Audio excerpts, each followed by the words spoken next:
If someone told you there was a single activity that could strengthen your heart, improve your balance, lift your mood, help manage your blood sugar, support your joints, boost your memory, and add years to your life, and that this activity required no gym membership, no special equipment beyond a decent pair of shoes, and no prior experience or athletic ability whatsoever, you'd probably assume there was a catch somewhere. There isn't. That activity is walking, and if you're over 60, it may genuinely be the single most valuable thing you can do for your body on a daily basis. I've talked to countless people who assume that at this stage of life, meaningful exercise has to look like something structured and intense, a gym class, a personal trainer, a piece of expensive equipment gathering dust in a spare room. And I understand why that assumption exists, because so much of the fitness world is built around younger bodies and younger goals. But the research on aging and cardiovascular health tells a very different, much more encouraging story. It tells us that the body doesn't need punishment to get stronger. It needs consistency, and it needs movement that it can actually sustain week after week, year after year. Walking fits that description better than almost anything else we know of. Today, I want to walk you through, quite literally, exactly how to build a walking routine that actually works for your heart and your mobility. Not some generic advice to just walk more, but a real, structured, adaptable approach that meets you exactly where you are right now. Whether that's someone who hasn't exercised regularly in years or someone who already walks sometimes and wants to do it more effectively. Let's start by understanding why walking, specifically, deserves this much attention compared to other forms of exercise, because I think once you understand the why, the how becomes a lot more motivating. Walking is what's called a weight-bearing, low-impact aerobic activity, and that combination is almost uniquely well-suited to the needs of an aging body. Weight-bearing means your bones and muscles are working against gravity as you move, which is important because bone density naturally tends to decline with age, a process that accelerates for many women after menopause, and weight-bearing activity is one of the most effective ways to help slow that decline and support bone strength. Low impact means it's far gentler on your joints, your knees, your hips, your lower back, compared to activities like running or jumping, which is a crucial distinction for a body that may already have some wear and tear on those joints after decades of use. And aerobic means it gets your heart rate up and your lungs working, which is exactly the kind of exercise that strengthens your cardiovascular system over time. When you walk at a pace that challenges you even slightly, your heart has to pump more blood to deliver oxygen to your working muscles. Over weeks and months of consistent walking, your heart adapts to this demand by becoming more efficient, actually able to pump more blood with each beat, which means it doesn't have to work as hard during regular daily activities. Your blood vessels benefit too, becoming somewhat more flexible and responsive, which helps support healthy blood pressure. Research has consistently found that regular walking is associated with a meaningfully reduced risk of heart attack, stroke, and death from cardiovascular disease, and this holds true even for people who start walking regularly later in life, meaning it's genuinely never too late for this to make a difference. Beyond the heart itself, walking does something equally important for your mobility and your independence as you age. And this is a piece that I think doesn't get talked about enough. As we get older, one of the biggest threats to quality of life isn't any single disease, it's the loss of functional mobility, the ability to get up from a chair easily, to climb stairs without struggle, to walk to the mailbox or around the grocery store without exhaustion, to catch yourself if you stumble instead of falling. Falls, in particular, are one of the leading causes of serious injury and loss of independence in older adults, and a regular walking routine directly strengthens the very muscles, particularly in your legs, hips, and core, along with the balance and coordination systems that protect you from falls in the first place. Walking also keeps your joints lubricated and mobile, which can actually help reduce stiffness and discomfort from conditions like arthritis, something that surprises people who assume that resting a stiff joint is always the right approach, when in many cases gentle, regular movement is actually more helpful than rest. So now let's get into the actual routine because I don't want to just tell you walking is good for you. I want to give you something concrete and specific you can actually follow. The first and most important principle, before we talk about any specific number of minutes or steps, is this: start from where you actually are, not from where you think you should be.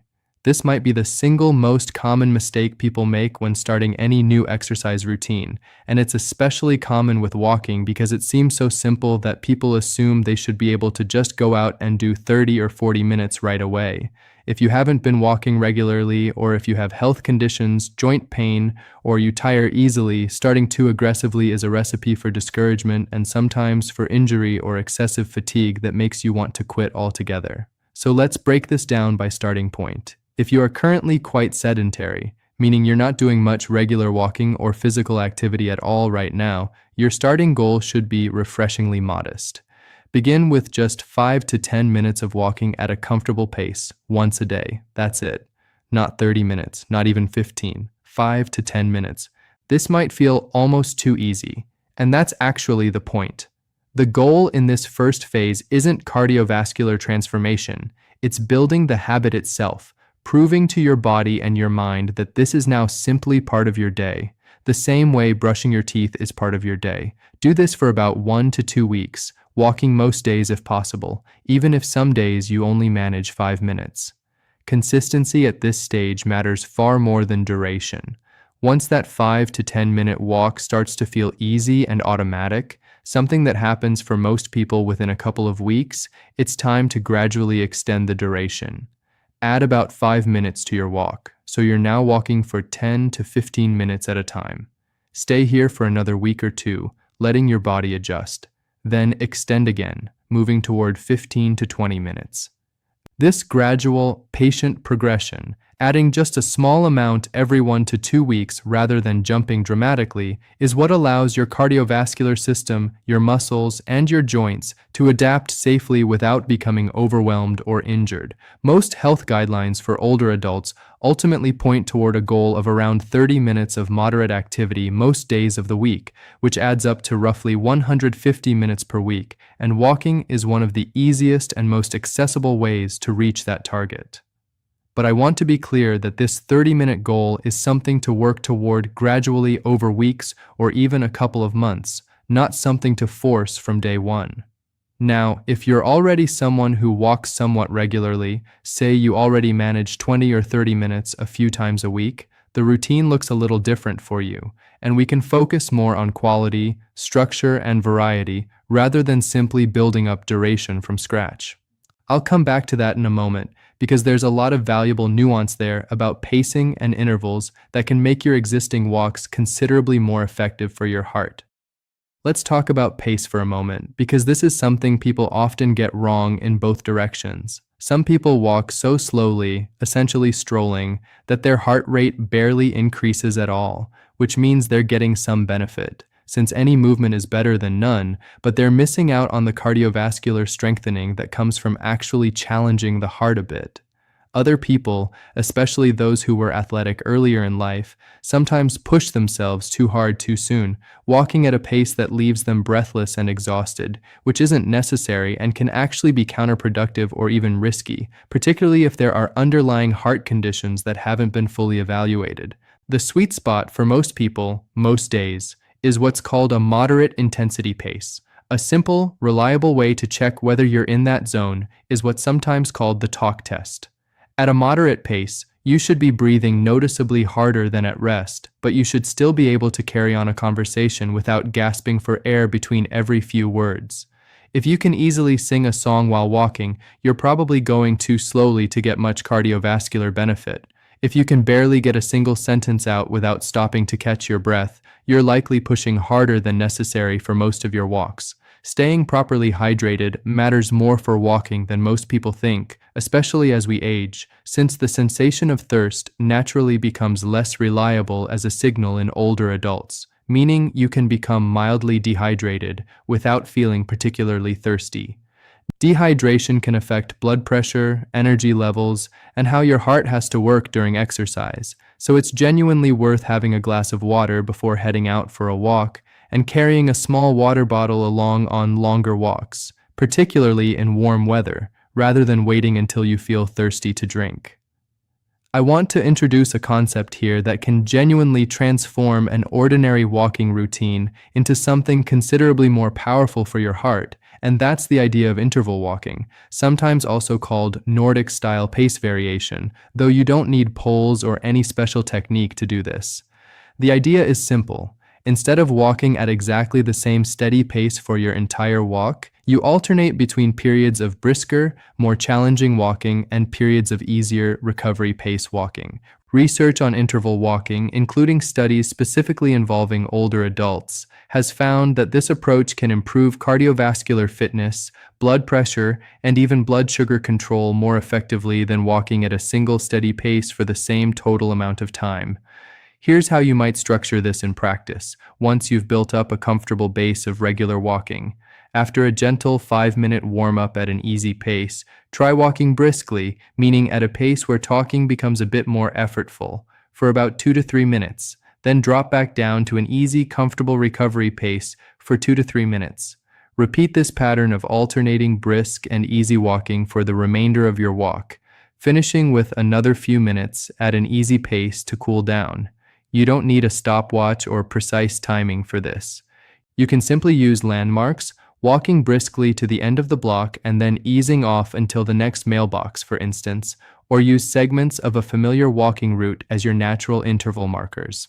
This kind of variation not only provides excellent cardiovascular benefit, it also tends to make walks feel more engaging and less monotonous, since you're not just grinding through the same steady effort the entire time. I also want to mention something that isn't directly about the heart in a physical sense, but that matters enormously for whether a walking routine actually sticks, and that's the effect walking has on mood and mental well-being.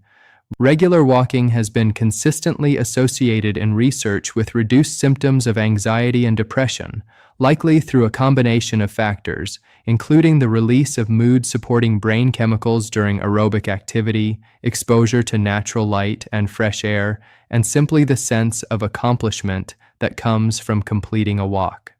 For many people, especially those managing stress, grief, or the emotional adjustments that can come with retirement or changes in health, walking becomes as much a mental health practice as a physical one, and this emotional benefit often becomes one of the strongest reasons people stick with the habit long after the initial motivation for starting has faded.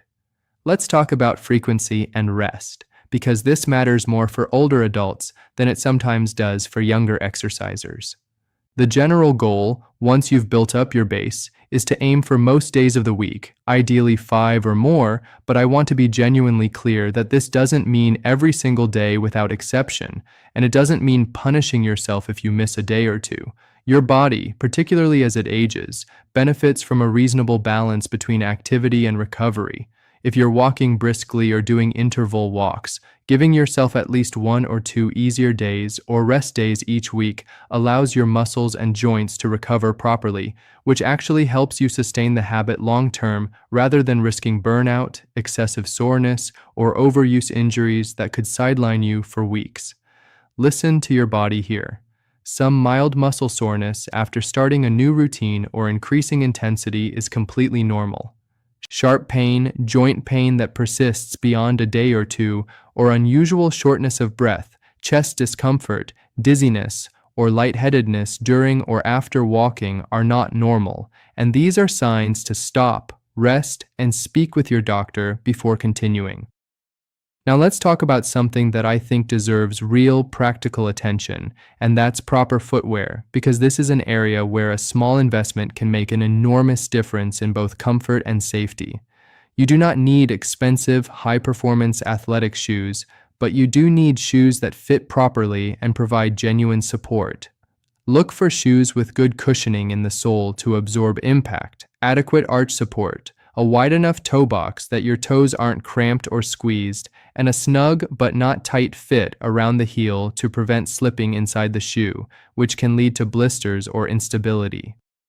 If your current walking shoes are more than a year old or show visible wear on the soles, particularly uneven wear patterns, it may genuinely be time to replace them, since worn-out cushioning and support can quietly contribute to joint discomfort and even increase fall risk. Many shoe stores, particularly those specializing in athletic or comfort footwear, offer fittings where staff can assess your foot shape and gait to recommend an appropriate style, and this is genuinely worth doing if you've never had this done before or if you experience foot, knee, or hip discomfort during walks. Posture and technique matter more than most people realize too. As you walk, try to keep your head up and your gaze forward rather than down at your feet, which helps maintain good spinal alignment and also helps you see your surroundings clearly for safety. Keep your shoulders relaxed rather than hunched or tense, and let your arms swing naturally at your sides in a relaxed rhythm that complements your stride, since this arm swing actually helps with balance and can add a bit of extra calorie burn and upper body engagement. Try to land each step with your heel first, rolling smoothly through to your toes, rather than landing flat-footed or on your toes, which can create unnecessary strain over time. If you find yourself hunching forward, which sometimes happens as a protective posture for people dealing with back discomfort or simply from years of habit, gently practicing standing and walking a bit taller, as though a string is gently pulling the crown of your head upward, can make a real difference, not just in appearance, but in breathing efficiency and comfort during your walks. Let's talk about where to walk, because your environment genuinely matters, both for safety and for whether you'll actually stick with this routine long term. If you have access to a flat, even surface, whether that's a sidewalk in good condition, a park path, a track, or a shopping mall, particularly useful during extreme weather. Since many malls open early specifically for walkers, these tend to be safer and more comfortable starting points than uneven terrain, gravel paths, or surfaces with significant cracks or obstacles that increase fall risk. As your balance and confidence build over time, you can certainly incorporate gentle hills or varied terrain if you enjoy it and it feels manageable, since this does add extra benefit for both cardiovascular fitness and leg strength. But there's no need to seek out challenging terrain in the early stages of building your routine. Weather deserves a practical mention here too. On days when it's extremely hot, extremely cold, icy, or when air quality is poor, it's genuinely wise to have an indoor alternative rather than pushing through conditions that increase the risk of falls, heat-related illness, or breathing difficulties, particularly for anyone with existing heart or lung conditions. This might mean walking laps inside your home or apartment, using a local mall, community center, or gym for indoor walking, or if it's accessible to you, walking in place or using a treadmill at a comfortable pace while watching television or listening to something you enjoy. Having this backup plan means that a stretch of difficult weather doesn't have to break your consistency and turn into an extended break from your routine altogether. I want to spend a moment on something that I think is genuinely one of the most underrated tools for sticking with any exercise routine long term, and that's making your walk something you actually look forward to, rather than something you simply grit your teeth and push through. This might mean listening to music that energizes you, an audiobook you're genuinely eager to get back to, or a podcast on a topic you find fascinating, using your walking time as an opportunity to enjoy something you'd want to do anyway. It might mean turning your walk into a social occasion, finding a friend, neighbor, or family member to walk with regularly, which not only makes the time more enjoyable, but adds accountability, since you're less likely to skip a walk when someone else is counting on meeting you. Walking groups specifically designed for older adults are increasingly common in many communities, often organized through community centers, senior centers, places of worship, or local hospitals and health systems, and these can provide both structure and genuine social connection alongside the physical activity itself. Tracking your progress can also be genuinely motivating for a lot of people, and it doesn't need to be complicated or expensive. A simple pedometer, a smartphone with a basic step-counting app, or even just a paper log where you jot down how many minutes you walked each day can provide a satisfying sense of progress over time and can help you notice patterns, like which times of day work best for you or which routes you enjoy most. If you do want a general step count goal to work toward, the popular figure of 10,000 steps per day is actually somewhat arbitrary in its origins, coming originally from a marketing campaign rather than rigorous research.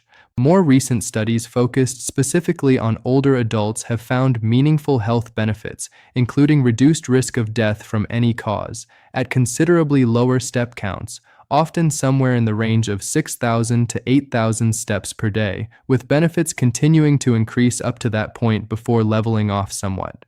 I mention this because I don't want anyone to feel discouraged or like they're failing if 10,000 steps feels unattainable. Real, meaningful benefit begins well before that number, and consistency at a lower, sustainable count is considerably more valuable than sporadic bursts of trying to hit an arbitrary high target. Now let's talk specifically about mobility and balance, since the title of what we're discussing today includes this, and walking alone, while excellent, benefits from being paired with a few additional simple elements to really maximize its protective effect against falls and mobility decline. Before you begin your walk, spending just a couple of minutes on some gentle dynamic movements can help prepare your muscles and joints and reduce stiffness. This might include a few gentle ankle circles, some slow marching in place, lifting your knees comfortably, and a few gentle side-to-side weight shifts to wake up your balance system before you head out. After your walk, when your muscles are warm, is actually the ideal time for some gentle static stretching, holding a comfortable stretch for your calves, the backs of your thighs, and your hip flexors for 20 to 30 seconds each, which can help maintain flexibility and reduce the risk of stiffness or tightness developing over time. Incorporating some balance-focused practice alongside your walking routine, even just a couple of times a week, adds meaningful additional protection against falls. This doesn't need to be elaborate. Something as simple as practicing standing on one foot for a count of 10 while holding onto a countertop or sturdy chair for support, gradually working toward less support as your balance improves, or practicing standing up from a chair without using your hands to push off, which strengthens the exact muscles you rely on for this everyday movement, can meaningfully complement your walking routine. Some people find that activities like Tai Chi, which involves slow, controlled, flowing movements, pair beautifully with a walking routine, since Tai Chi has strong research support specifically for improving balance and reducing fall risk in older adults, and many community centers offer classes specifically designed for older adults or beginners. Pairing your walking routine with a small amount of simple strength training, even just twice a week, can amplify the mobility benefits considerably. This doesn't require weights or a gym. Sitting to standing repetitions from a sturdy chair, gentle wall push-ups, and standing calf raises holding onto a countertop for balance all strengthen the specific muscle groups that support a steady, confident walking gait and help protect against the kind of muscle loss that naturally occurs with age. 10 minutes of this kind of simple strength work, done a couple of times a week alongside your regular walks, tends to compound the benefits of the walking itself, since stronger legs and a stronger core make each walk feel more comfortable and efficient, which in turn makes it easier to stay consistent. I want to address a few common concerns and questions that come up often when people are starting or building a walking routine later in life. If you have arthritis or joint pain, please know that in most cases, and I do say most cases because everyone's situation is individual and this is worth discussing with your doctor, gentle regular movement like walking is actually recommended and beneficial for arthritis, helping to lubricate joints and strengthen the muscles that support them rather than something to avoid. Starting gently, choosing supportive footwear and walking on flatter, more forgiving surfaces can help make this comfortable even with joint concerns.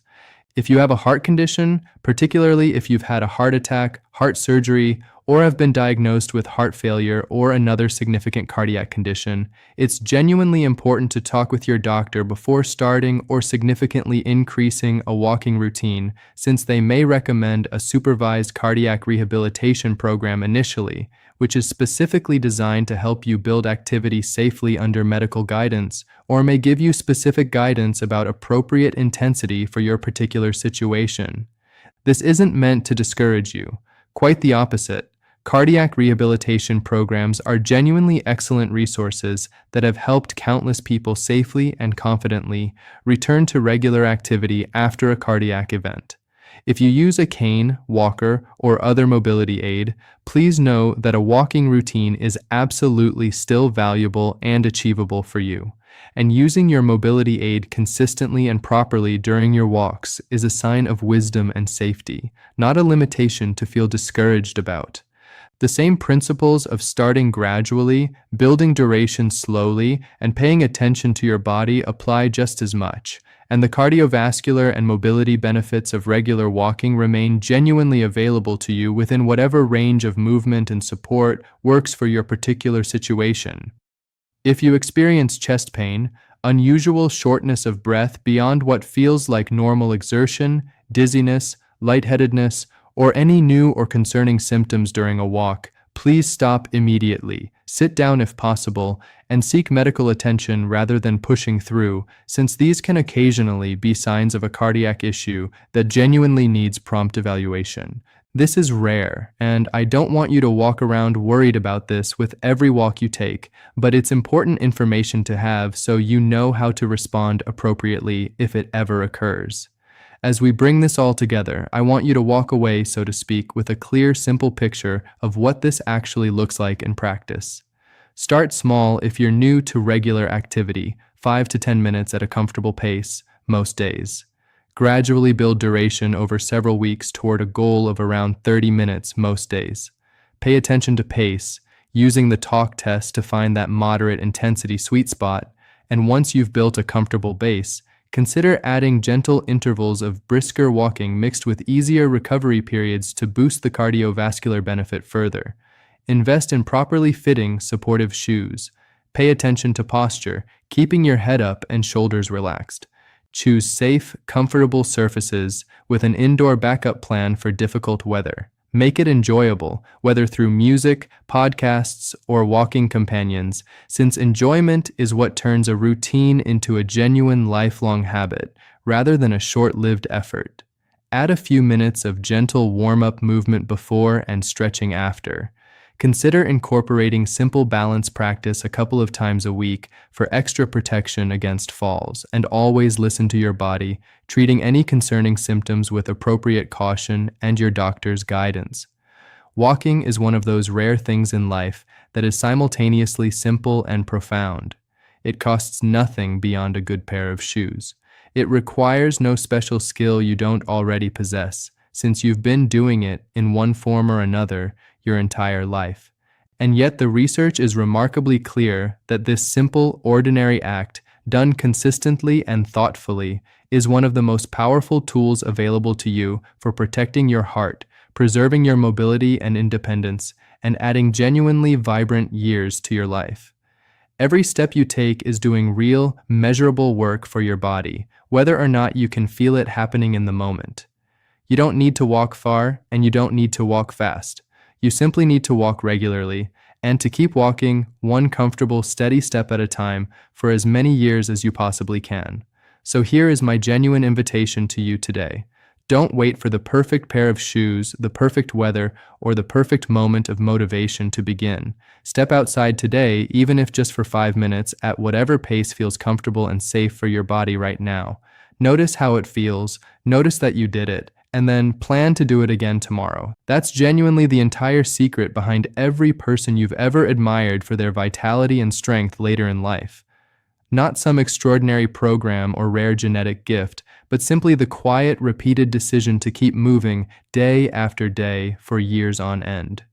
Your heart, your joints, your balance, and your independence are all waiting on the other side of that decision, and the good news is that decision is entirely within your reach, starting with your very next step.